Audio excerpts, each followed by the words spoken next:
All right. So the next thing I want to talk to you about is organizing things using the user viz groups.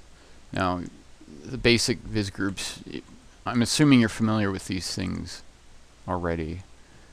These are advanced level tutorials. I'm not going to get into how to make viz groups and so on and so forth.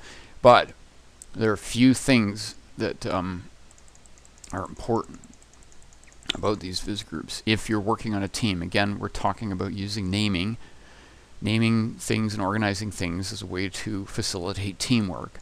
If you work with me on a mission for reduction or whatever, this is what I'm going to require of you.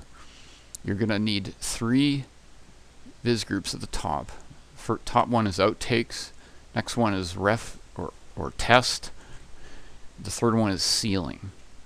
Outtakes, basically anything that doesn't, maybe you built something but it's not working out, you don't want it in level anymore, you may have even turned it on, put it into, created a custom user group just for it, but if you don't want it in the level anymore, add it to the outtakes viz group. And the reason why that's important, and it doesn't matter, you don't have to take it out of any of your other custom viz groups at that point. The reason why that's important is because otherwise you have to have perfect memory of which of these things were turned on and off. You know, if you're working on a level and you put together a bunch of organized things into a bunch of custom viz groups here, and you say you take a break from the level for a few weeks or a month or whatever, or let's say somebody's passing a level from on to you to use.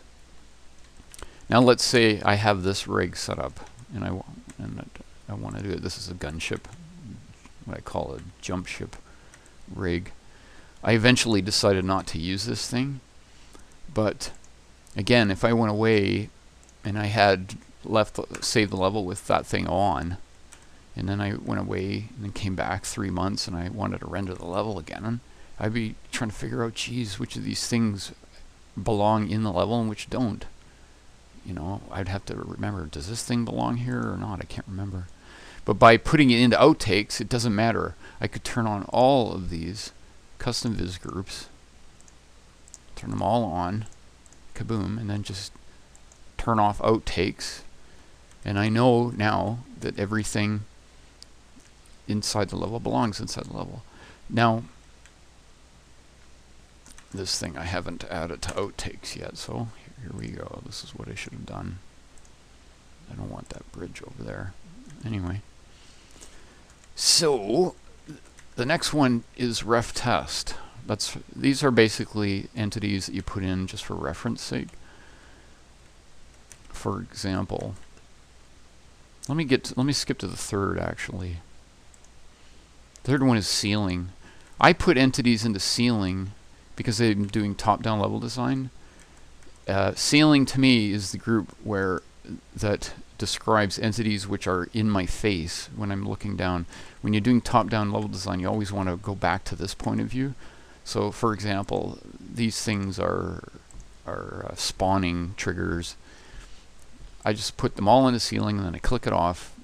And when I go to do decoration or other things, I've got a nice clean view of my level. Like, for example, this thing here, I no longer need to worry about that, so I'll put that into the ceiling. So now it's not in my face anymore. Alright, so I was talking about the second group, ref and test. These are entities. I place these entities in as reference. So for example, I wanted to make sure that the hover cart model could get past this gaping hole in